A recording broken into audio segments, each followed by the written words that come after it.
Hey everyone, this is Beth. And I'm Jeff. And this is your Enneagram Coach, the podcast. We're here to help you to understand yourselves with astonishing clarity so that you can break free from self-condemnation, fear, and shame by knowing and experiencing the unconditional love, forgiveness, and freedom in Christ. Well, if you didn't know, guess what? We're on YouTube.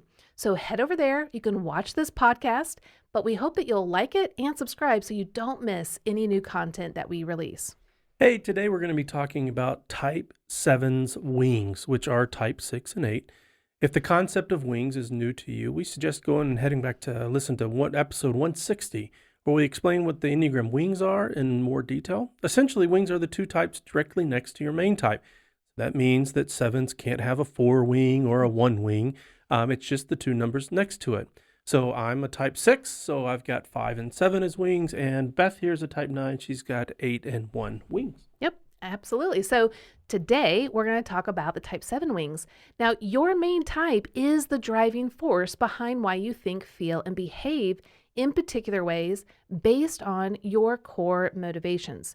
Now, there are 4 core motivations that are really the driving force. So you have a core fear, your core longing, your core desire, and your core weakness. Now, your wings play a significant role in why you think, feel, and behave because they come from their own perspective. They see the world and circumstances from their vantage point, from their core motivations. And they want to influence your main type. Like, hey, see it my way, do it my way, think my way, feel my way. And so they're influencing you from their vantage point. But again, your main type ultimately is driving the show. But we want to talk today about how wings are influencing a person with the main type of Type 7. Well, the reality is that we have relationships with these various parts of us. And so there's this mutual influence that's happening between our main types and our wings. And we're going to be we discuss a lot of this in our new book, More Than Your Number. You should go check that out to really understand the concept of how to use these various parts and how they show up in your daily lives in healthy as well as unhealthy ways. So talking about your wings as parts might seem strange at first, but guess what? You already speak this way without even realizing. You know, whenever you're talking to others and you feel pulled in two different directions, both in your thoughts, maybe in your feelings, and you say, well, part of me wants this or part of me wants this, but another part of me wants or desires to do that. Your wings bring their own perspectives based on their core motivations and bring up at times contradicting thoughts, maybe even contradicting feelings that can create a feeling of being stuck, torn, or indecisive. So as we talk about the Type 7 wings with our guest, whom we're going to introduce here in a moment, keep in mind that they are always remain their main type and the core motivations of a 7 leading the way. But what you'll hear today is how certain situations, their 6 wing and their 8 wing parts, will show up to influence how they live their lives. Yeah, that's right. So before we introduce our guest, let me just do a quick reminder for everyone about what the Type 7 is like. So the 7s we call the enthusiastic optimist. They are joyful, enthusiastic, obviously. They're sociable people that radiate optimism in all situations. They are lovers of variety. They live life big and they're eager to enjoy as much as the world offers, because they see this endless possibilities and they love to innovate new things to experience them. Now, of course, Type 7s also have struggles. They hate to be limited, restricted, bored, or definitely left out of something really fun. And for them, what's important to understand is they have this deep feeling of emptiness inside them. And they're constantly battling the fear that they will never be able to fill themselves up with satisfaction or contentment. So you'll see them, struggling with this fear by exerting themselves to the next fun thing, the next stimulation, the next excitement to alleviate these anxieties that they have of experiencing depletion, to not have enough. So for them, think of 7s as, enjoying life as cotton candy. They see life as super sweet to the taste and it looks fun. And so they go and they eat and like, this is going to be great, right? I mean, we all think that about cotton candy, right? It looks fun, it tastes great, but it doesn't last. And so because the experiences don't last long enough or give that real satisfaction, they have to go to the next thing and the next thing. And this comes from their core motivations. So let's see what the seven's core motivations are. Their core fear is being deprived, trapped in emotional pain, limited, bored, and missing out on something fun. So they head towards their core desire to be happy, fully satisfied, and content. But they struggle with the core weakness of gluttony. Now, this is where they feel this great emptiness inside and that feeling that they have to fill themselves up with those experiences to be content. But their core longing, this is the message their heart longs to hear and experience, is to hear you will be taken care of. And that's really important. A lot of some will think, wait, what does that really mean? Like, I take care of myself just fine.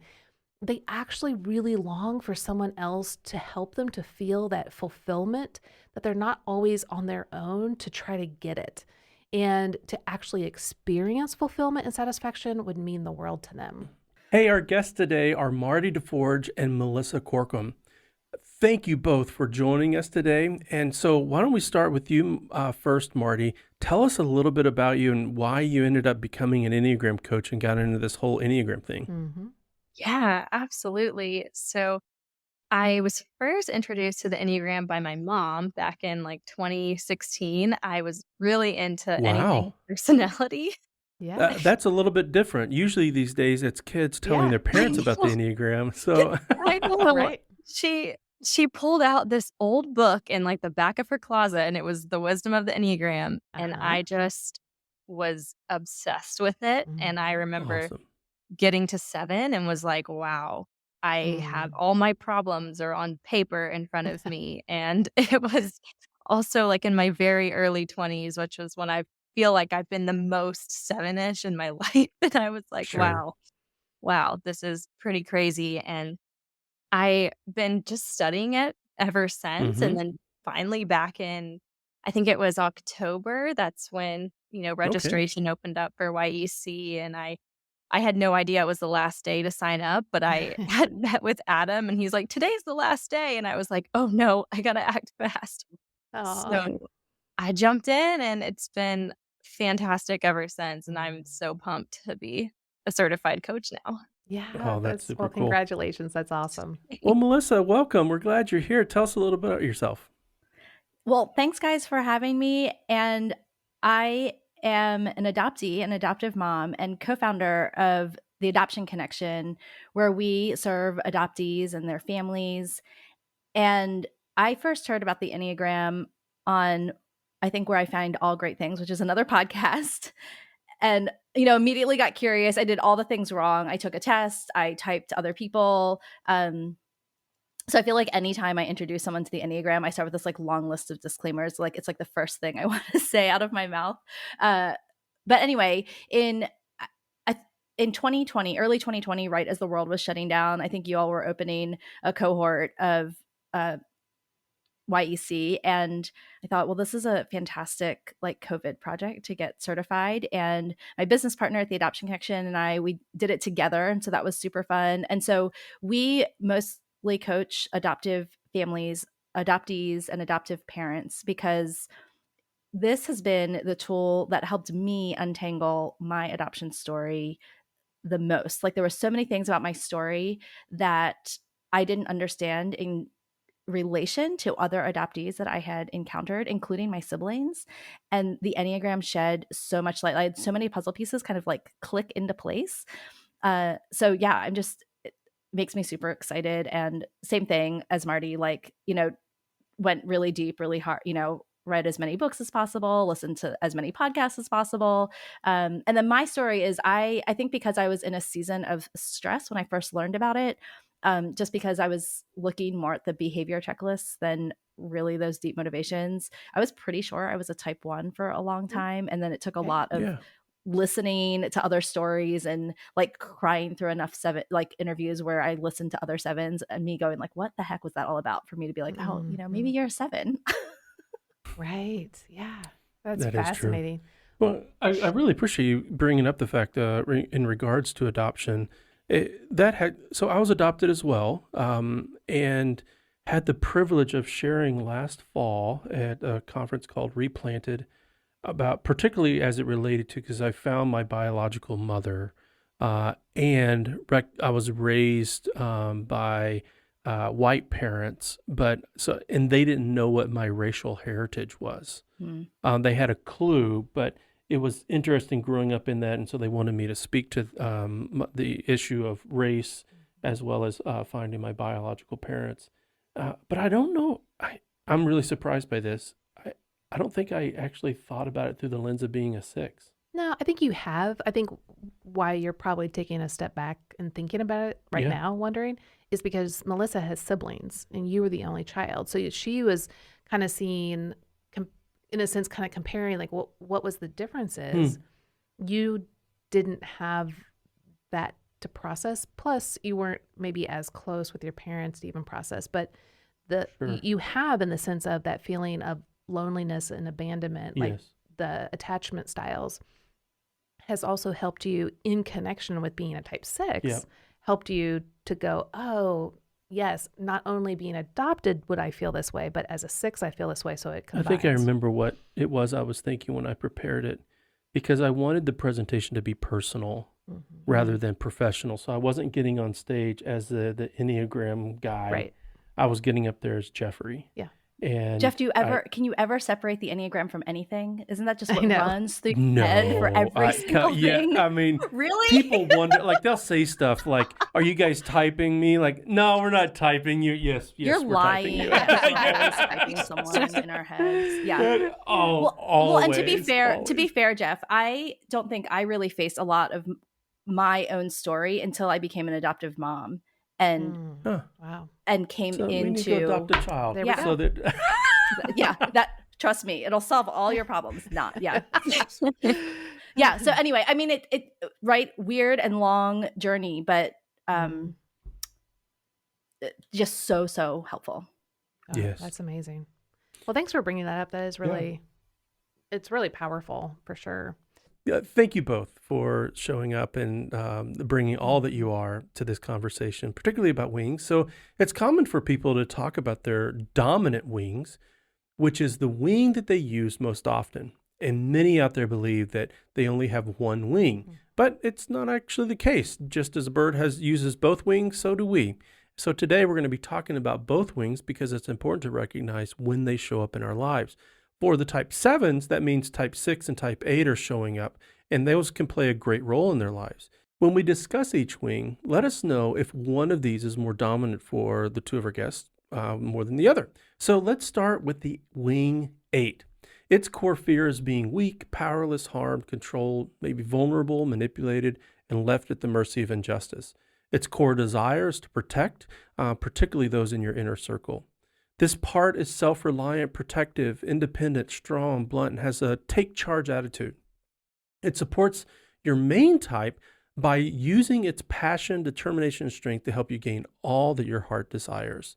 This part of you sees your failures as positive opportunities to try something new, better, and different. And you'll be willing to endure hardships with a can-do confidence and energetic drive to make life better for yourself as well as for others. You're going to notice that this part of you is a natural leader who is decisive, confident, and able to quickly delegate to your team in ways that allow them to thrive and excel.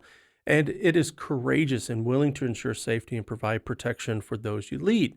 Now, when do you notice the healthy qualities of your 8 wing, and how does it actually help in the expression of your 7ness? And, why don't we start with Marty first? I'll be honest, it took me a while to notice 8 qualities. I feel like I always leaned more heavy on the 6 side, so I really had to just dig deep into what does 8 look like for a 7. Yeah. And it Well, helps you want to emphasize the 6 because it is the best part of anyone's exactly. Enneagram type. Don't we I all mean- want You're to not be biased. No, not at all. I've had a great time with the 6 parts of my heart. But I noticed the 8 side is what helps me get stuff done and just knock out things. And I learned pretty quickly, like, if you don't want to, like, if there's things you're dreading, like, just get it done, move through it, it'll be over. Yes. And Now, Marty, is there anyone, how does 8ness show up in your family? Like, is 8 an appropriate attitude or energy in your family? Is there another 8 that's like, nope, they've got the 8 covered, so no one else can be that strong and decisive? Does it show up at all in your family?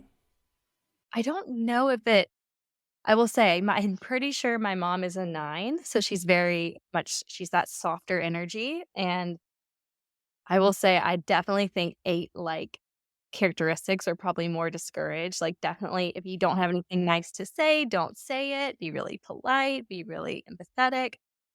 So I could see where 8 was not super encouraged.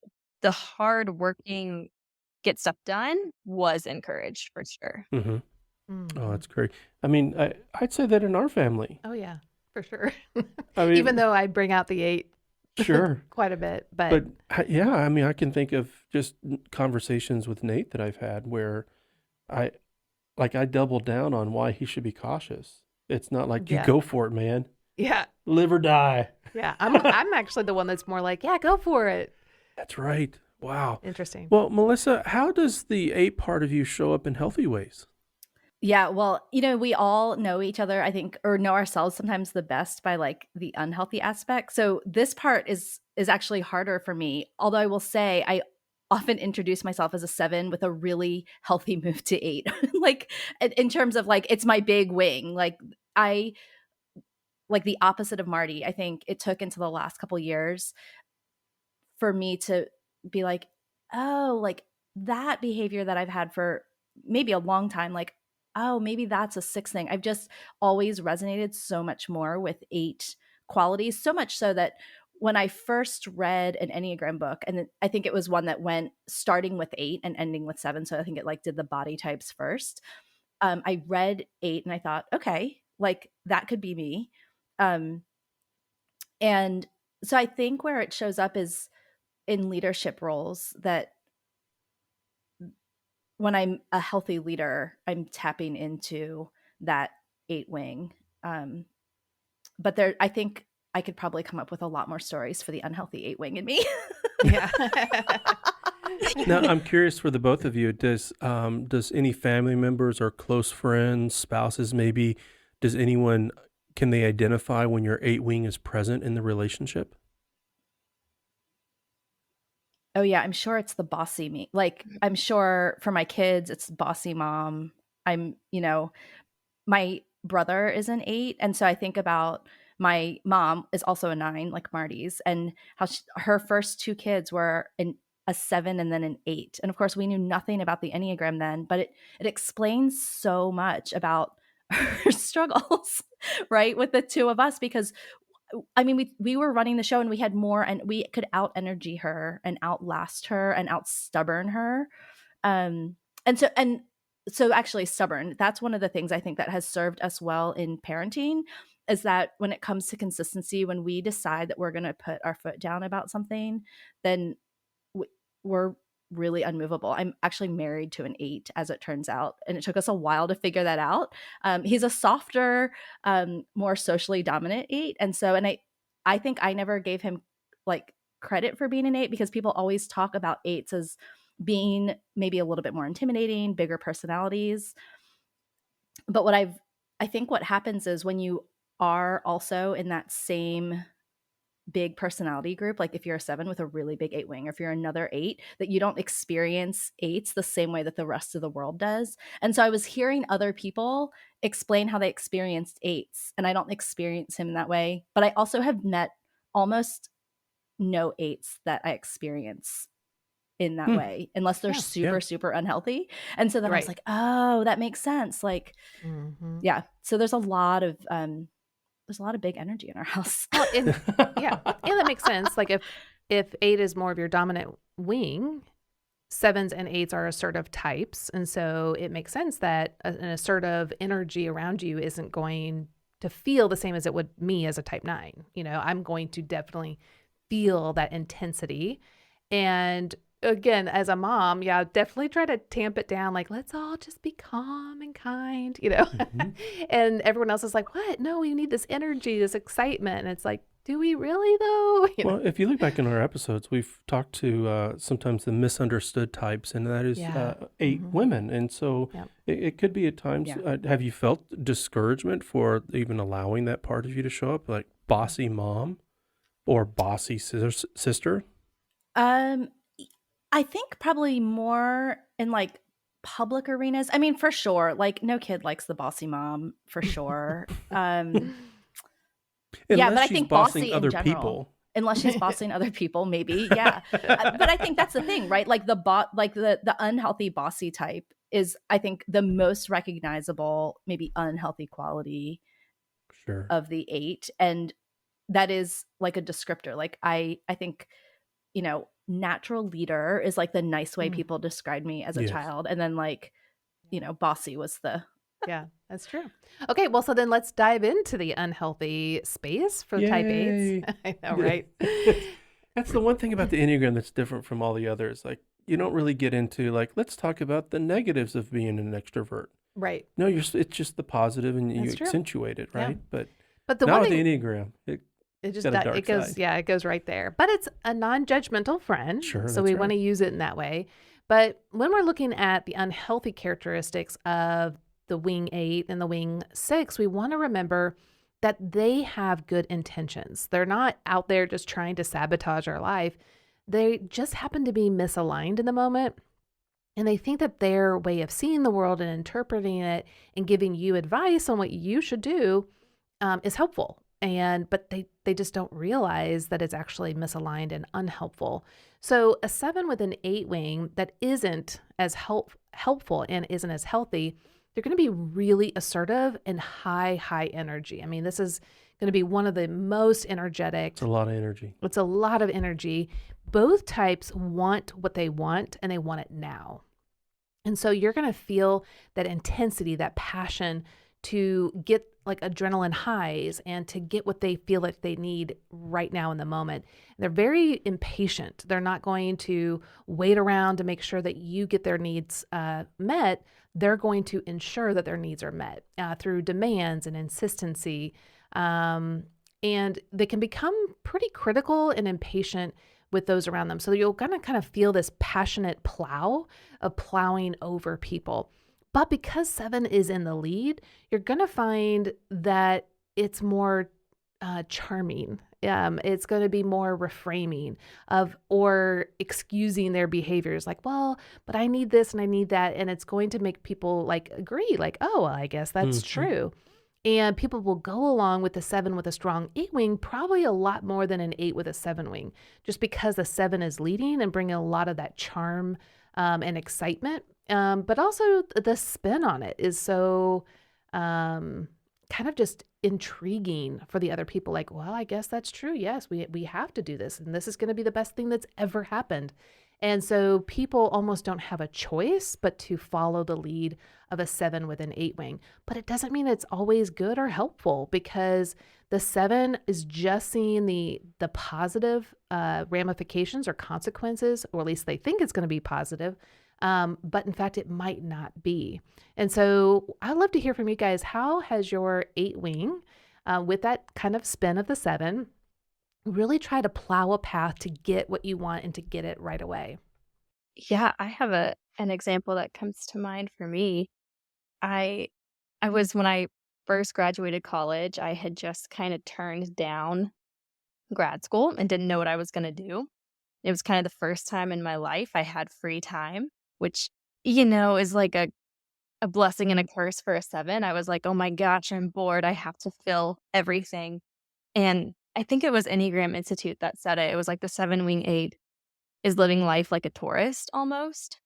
They're just going to get everything that they want in that moment. And I just was like, okay, I'm going to dabble in every hobby I've ever wanted. I'm going to make people like, I wanted to get into some really like niche things that were kind of hard to get into. Like I wanted to do voice acting. And I would just kept bugging the people. Let me learn from you. Let me learn from you. Let me help me. Like kept doing it and was just in over my head with hobbies, in over my head with starting a new job, like just trying everything at once.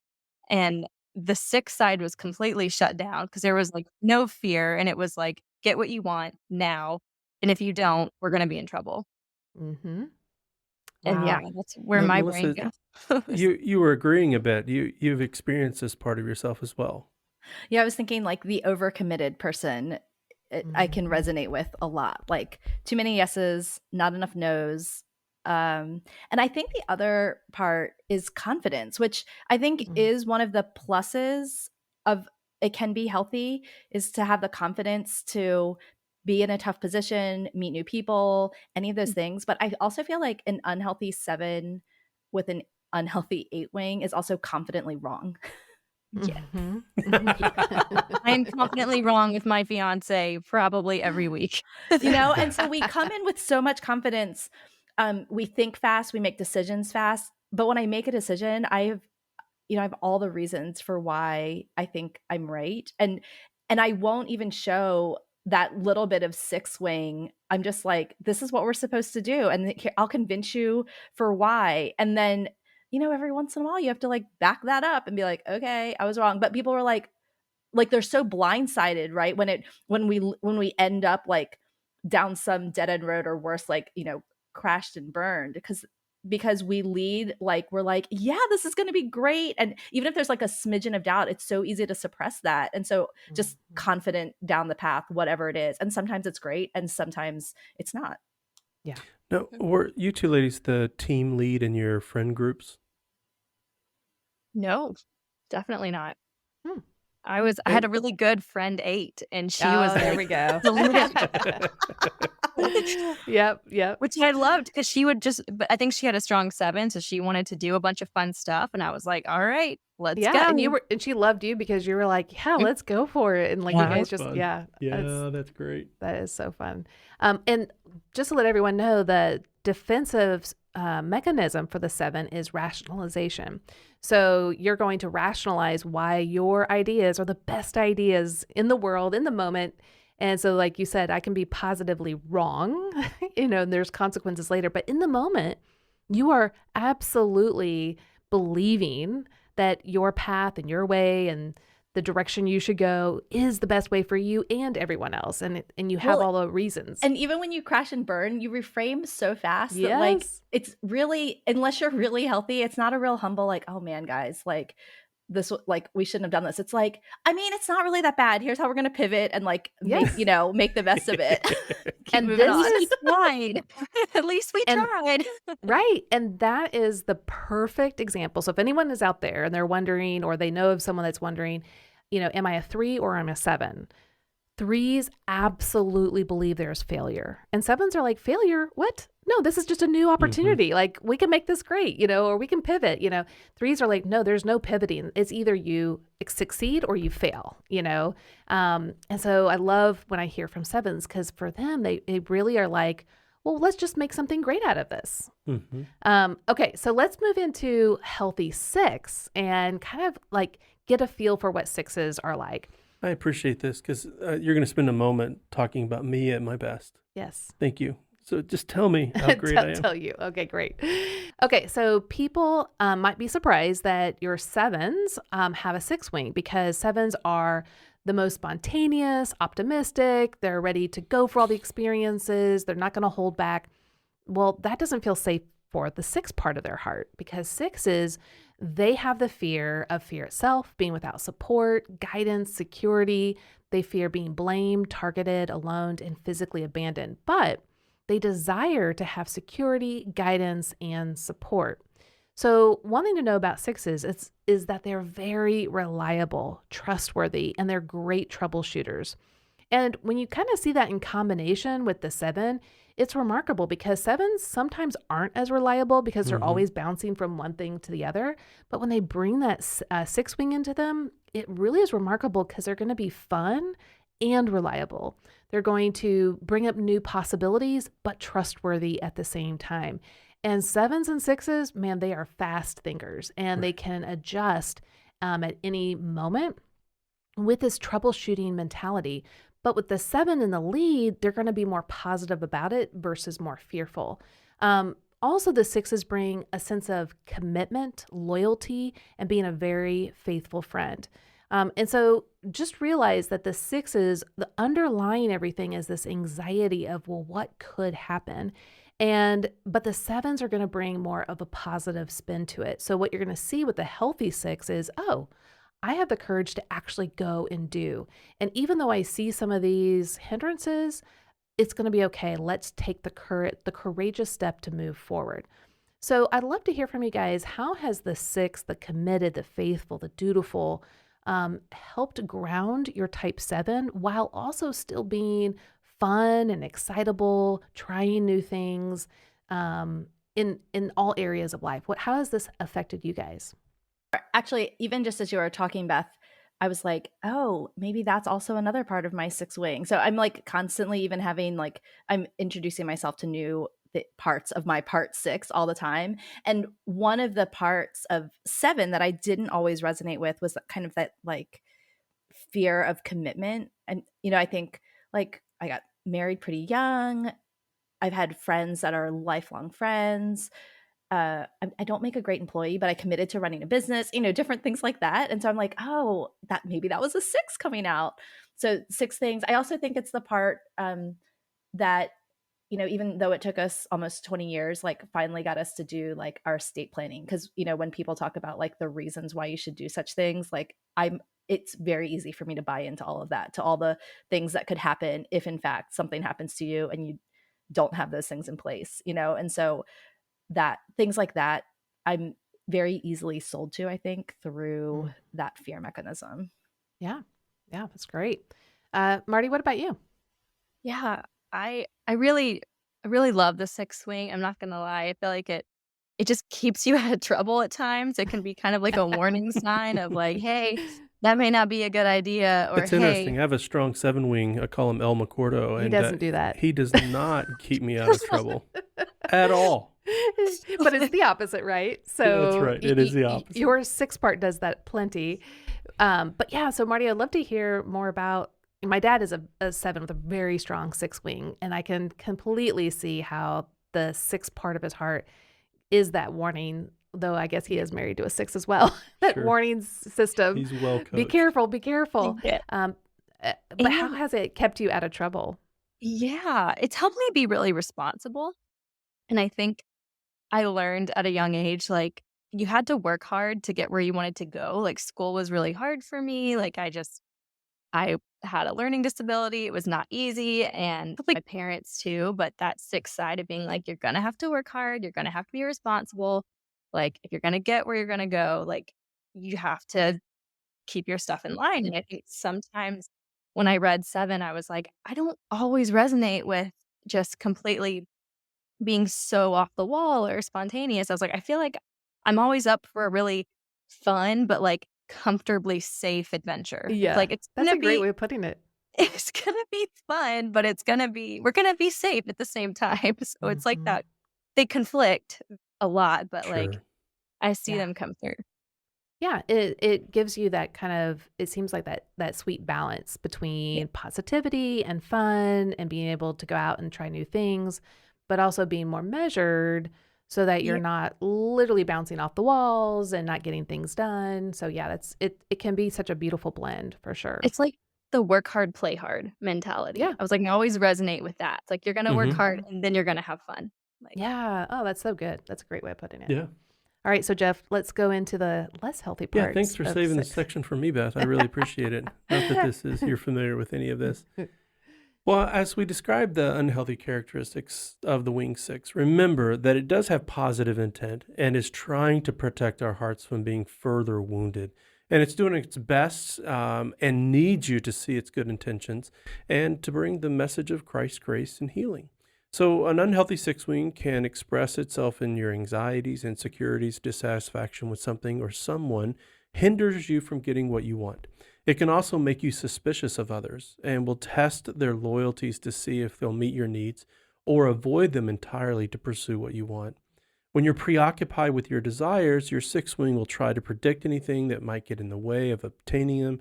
And when you're struggling, the anxieties of your 6 wing can cause you to lose focus, become scattered, and even doubt yourself.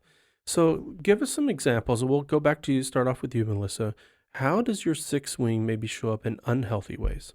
Yeah, I think my sometimes my first instinct, especially with my young adult kids, like there's something terrifying about releasing your kids into the world. I don't know if you've ever experienced that, Beth and Jeff, but Yep. No, they were great. they're They were great, right? awesome. I never have. They work for us, and I'm still concerned about their employer. I know. Um,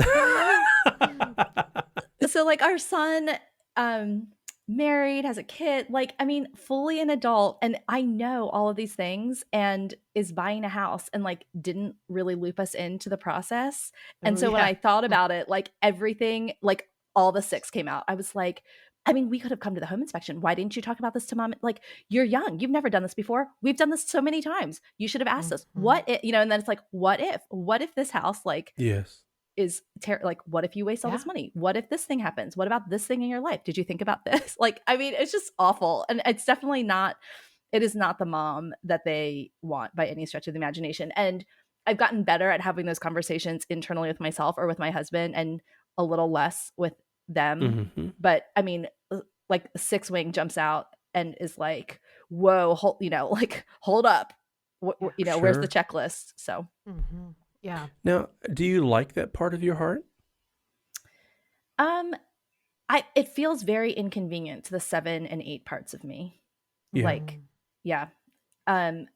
I think I appreciate it more. I think I appreciate it, like Marty was saying, in terms of responsibility and some of those things, but hmm the anxiety is not great. And I can Right. almost watch it like an outside, like I'm like Mhm. watching it go down. I'm like, whoa, pull yourself Yeah. together. Yeah. But it's hard because it's like it just keeps thinking. And like, 'cause I go to a 6 when I'm under stress as a 9, and it definitely like is so convincing of all the things that could go wrong. And well, I don't want that to happen, so I must alert everyone, and we have to get this in line with what the best way or the safest way possible. You can't handle I the world of a can't. 6. I can't. And you show me all the time that I You can't. just need to get out of my neighborhood. You go back But home to it's 9. like, well, But at the same time, I was trying to use the analogy of like, don't get on the roller coaster, right? Like, stay on yeah. the platform. Like, Yeah. But I think, and this is what's so great about the Enneagram showing healthy to unhealthy, right? So your kids do want this part of you, but from a healthy perspective, right? So they do want a mom that's going to say, hey, you're an adult. And if you would like some advice, I would love to give it to you because we've gone through this many a times. Here are a few like overview ideas of what could go wrong, but it's up to you if you ask for help or not. Like, are you paying the right amount? What's the interest? Could you get a better interest? Like, you could say that instead of what I would do when I'm really stressed is, oh my gosh, like, well, what about this? What about that? Like it just gets A very little more frenetic. scattered. Yeah. Yeah. Frenetic, scattered. could you So it's email me your not- contract ASAP so I could go over it with a fine tooth Yes. comb? Yes. And so it's a both and, right? So they do want this part of you because they do want to know that their mom, their parents do care and Mhm. are willing to step in and protect and to be reliable and trustworthy if they so choose to do it. So it's giving that option. And that's what I love so much about the Enneagram. It's like, oh, no, wait, that is a great part of me if I allow it to show up in a healthy way. Well, and I'm curious too, Melissa. So you've got this, and thinking through the lens of parenting. So there's this part of your heart that wants to be uninhibited and to bring about fun and to enjoy your children and for them to enjoy their lives. There's another part of you that wants them to be independent, to have a strong yes and a strong no. And then there's another part of them to stay loyal, to stay connected, and to trying to keep them safe. Mm-hmm. That's a lot that's going on in that mommy heart. What words would you give to express how these different parts show up in your parenting, and how do you manage that? Yeah, I think it's all comes from just a lot of self-reflection to even see all of that. Because I think in 5 years ago, I couldn't even put words to like the parts of it or how it was showing up. It was like kind of probably so disorganized.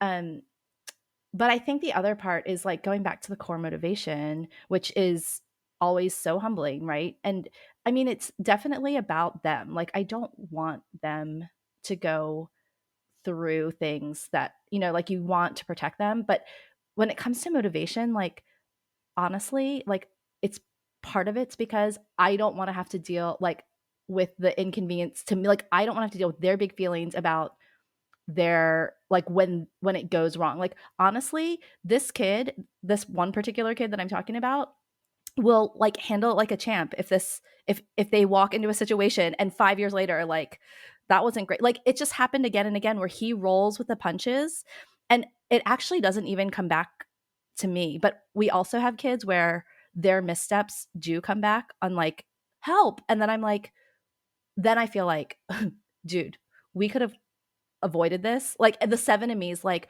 I tried to help you avoid this, like, because I don't want to be in your pain. Yeah, right. That's And Right. so, like, this is a little bit about you, and this is a lot of it about Yes. me. Yeah. Well, that's an Beautiful important said. point about the Enneagram and parenting. Yes. A lot of parents want it to be about them. And so what can I type my kid and how do I parent them best? Mhm. But the Enneagram's real gift is for parents Yeah. to understand themselves and what is showing up, because you're going to be way more present to your child's life Mhm. with the work of understanding your Enneagram type and all of its connecting types. Mhm. Well, Marty, what about you? How does the 6 part of your heart? We don't want to leave you out here and talking about our unhealthiness at 6, but how does the 6 show up in your life in maybe unhealthy ways? Yeah, I will say, I don't know, and you may resonate with this being an actual 6, but it's that worst case scenario thinking, and it's just your mind is like just a dryer tumbling on every situation that could happen. And for the life of me, I feel like maybe because I'm a 7, the logic just leaves. And it's like, okay, Mhm. here's 10 examples of what could go wrong. And no matter what, none of those will be what actually happens. Like, I can Right. sit and prepare as much as I But want. eventually it might. It With might. enough 6 would say. time. But God's funny that way. And he's Not like, helpful, Jeff. it's not going to be any of these that you prepared for. Now, Yes. what would be interesting, Marty, so when you start to feel your mind starting to rev up and you know you're going down the healthy path, there's this 7 part of your heart that wants to get out of the discomfort that's bringing. So does the 6 in some way serve as an activator for unhealthy part or habits of dealing with anxiety? Ooh, yeah. I will say it's the 7 is wanting to get out. And it's like, Yes. okay, we need to think through everything as fast as possible so we can maybe try to have solutions Mm. on deck. Mm-hmm. But the 6 can be really insistent of just wanting you to stay in that moment, while the 7's like, we got to get out. We got to get out. Like, Yeah. but Right. it's hard. I feel like it competes a lot. And Yes, it's, Yeah. absolutely. Yeah, those two are very much competing and very much in conflict. I mean, obviously, when they're both healthy, they're supporting one another from different vantage points. But man, when we're not healthy, it is very like an internal battle, Mm-hmm. that's ensuing. and it's I almost know like that's that. when I would, oh, sorry. No, go for it. I was gonna say that's when I could turn to the, like, consumerism of the 7, like, "Oh, let's just go get something fun to eat. Let's just go get something Mhm. fun to drink. Let's go talk to a friend. Let's get a distraction in place as fast as Yes. possible." But the 6 is still nagging, like, "Hey, you're not Mhm. free of this yet." Yeah. It is being loyal. Yeah, It's being exactly. loyal. Well, and Okay. I think that's what you guys keep saying is to be able to step back or step out and observe, yourself, like what's happening really allows all of us to regulate our inner world better. And by being able to regulate those emotions and thoughts and behaviors, it allows us to have a more fulfilling life which isn't necessarily happy, right? Happy is one thing, but to enjoy life, to see the richness of life, to be able to wade through the ups and the downs. And when we're able to take a step out and go, you know what? Yeah, this is a hard season, or, oh, yeah, those things could go wrong. But if we're allowing ourselves to be in a healthier place, then when the 6 does say, hey, something bad could happen here, that can actually be a really good thing for a 7. Like, oh, yeah, maybe I should slow down a little bit, or maybe I should pivot a little bit more to be more loyal or committed, whatever it is. So I think it's really good for us to be able to have this vocabulary of the different parts within us so that we can bring in the healthier aspect of, for you guys, the 8, and bring in the healthier aspects of a 6 to balance out the beautiful qualities of a 7. Having so much experience being with sixness, I will say one of the ways that has profited me the most is giving attention to that part of my heart. So it's not turning away or trying to distract, but it's turning towards. And one of the images that comes to mind, I forgot, what's the name of that alien movie? Well, there's a lot of them. With Mel Gibson. Oh, Signs. Signs. And at the end of that movie, the son who has asthma, but he gets sprayed by one of the aliens, and they're going to have to work through this without medication. And he grabs his son and puts him near to his chest, and he says, "Breathe with me." And there is a part of this childlike 6 part of our heart that wants peace. It's trying its best in its own way. But I think there is a way that kind of like the highest healthiness of a 7 that can sit in the midst of sorrow, but do so with joy, to experience the kind of dialectic of life of, that it's better to be mourning than at the party. Yeah. But there's an opportunity for the 7 heart to sit with the 6. It's not going to consume you. It doesn't have that much energy. But if we attune, all of a sudden we start to realize it'll calm down and breathe to our rhythm. Yeah. And as we kind of talk about bringing the 2 sides together, because we're also talking about the 8. So in order to observe these parts, we actually have to slow down. And that's sometimes an impossible task for not just the 7, but for the 8 and the 6. So the 7 that's sitting right there in the middle, that can be really tricky. And so taking time to be still, to journal, to process, however it works good, for people. Sometimes it's a walk, sometimes it's actually journaling, or maybe even speaking into your phone on a memo. Maybe writing isn't fun. Whatever is fun, but also bringing to mind what's going on and to reflect. The biggest thing for 7s is all about savoring the present moment. So anytime that you can be in the present moment and having gratitude, so much is going to come and so much is going to spill forth from that place. Do you guys find that to be true? Definitely. What are some things that have helped you to kind of get to that space? I think it's when the anxiety of the 6 and then the intensity, urgency of the 8, I think that can cause some of that impulsiveness of the 7 to like hurry and act and like get through it fast. But I think being able to notice it and say, okay, committee, like you're not right.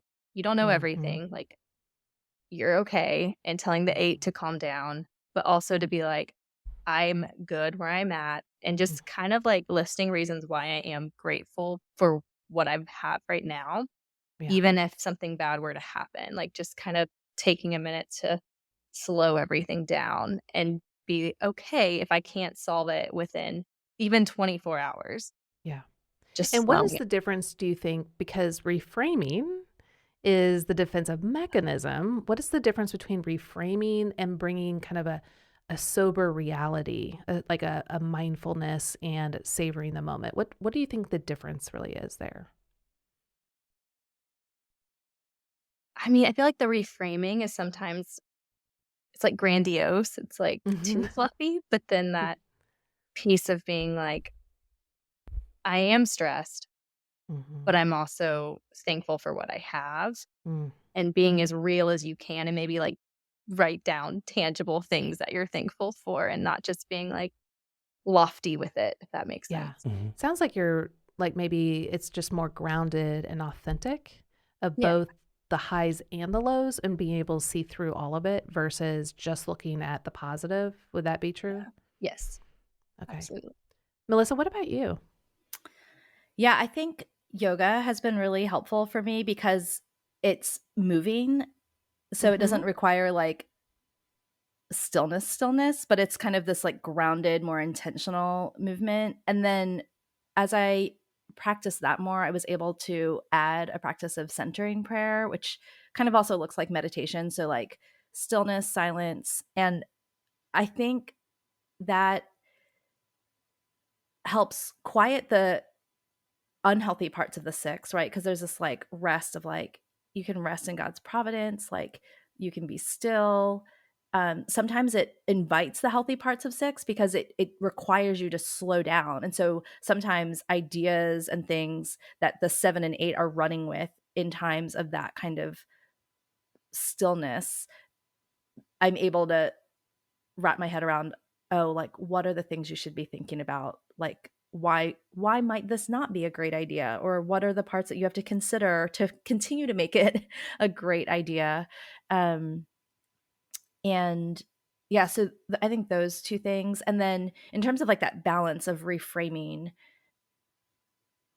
I think writing, so I'm not a huge journaler, like, and certainly not like a super emotional feelings triad journaler, but one, gratitude journaling didn't do it for me because I think 7s are naturally grateful, and so it's almost like too easy to have a gratitude journal. You're like, oh, what am I grateful for? Like, here's all the things. But writing down things that have happened in that day, almost just like a running tally, and forcing myself to write down things that were neutral or not great, and recognizing that they happened in the midst of all the good. Because sometimes it's easy in the reframing when you go to reflect on a day, a 7's like, oh, the day was great, and like all the good things come out. Like you can literally tell this tale of any day in like 2 ways, like, from like a, the half empty or the half full. And so I would tell it to myself and journal it and record it like it was all great. And the thing is it's not, right? Like, and Hmm. so it's not that I don't want to be able to be grateful for the things, but it's also, like there were whole psalms in Yeah. about lament, like we can't not recognize that something Sure. disappointing happened, or I had a feeling, like a sad feeling about that, or a disappointed feeling, or a hurt feeling. And so to just even recognize that those things happened has been a really important practice, I think. Well, it sounds like when you're describing that, it feels like I'm almost watching the movie Inside Out, because Joy is like this quintessential type 7, and she's trying so hard the whole movie to get rid of sadness, and then at the end of the movie, what you see is them coming together and embracing both the joy and the sorrow of life, and how it brings so much richness and beauty and depth. And so that's really kind of what I'm hearing from you. It's not, like you said, yeah, 7s can definitely be positive, but you're saying, no, let's go deeper and richer in the moment. And I love how you're entwining the reality of the day, because it's not just about reframing, it's about experiencing all of life together. Yeah, on my really good days, I try to like put a feelings word with those things too, and I have to like get an Sure. actual feelings wheel out to do it. Yeah. Here we go. Yeah. Yeah. Oh, I that's also great. think it's really funny that you said yoga, because yoga was also something I got into to like Hmm. calm things down, and Mm. it really did work. I think there's something there with that, like your body's moving, but your mind is Mm. getting hushed. And so I just I thought it love was Yeah. so that. funny that you also said yoga. That's just like a funny, like, and it was hard for me to like doing it at first. Like it wasn't fun at first, but it helped. Well, the 8 wing told me to go to like level 2 hot yoga, so it can't just be like regular yoga. Right. I didn't read Exactly. the fine print and ended up in hot yoga and was dying because I was too busy just signing up and didn't know what I How can funny. do. That's hilarious. That's awesome. Well, Melissa and Marty, thank you so much for showing up with every bit of who you are. And it's such a gift, not only to us, but also to all of our listeners. So thank you so much. Melissa, where can people find out more about your coaching? So you can find us at theadoptionconnection.com. We're post-adoption resources on Instagram. So yeah, all the places. That's great. Fantastic. And Marty, about yourself, where can people find out more? Yeah, so I am, of course, on the YUC directory. If you search just Marty, my first name, I'll come up, but also Enneagram Coach Marty on both Instagram and TikTok. That's Uh, awesome. And just to let people know that is myenneagramcoach.com. And then just type in Marty and you'll see her there. Well, remember, if you're interested in learning more about the Enneagram, head on over to yourenneagramcoach.com. If you want to take it further, be sure to head over to myenneagramcoach.com, where you can find hundreds of coaches around the world that can help you to take you to the healthy places that you desire. And for those of you who want to bless others by becoming a certified Enneagram coach, Be sure to check out our leading certification program at yourenneagramcoach.com/BEC, stands for Becoming an Enneagram Coach. Yeah. And as always, remember that the Enneagram reveals your need for Jesus, not your need to work harder, because it is the gospel that transforms us. Thank you guys so much for joining with us today. And the next episode, we'll talk about type 8s and their wings.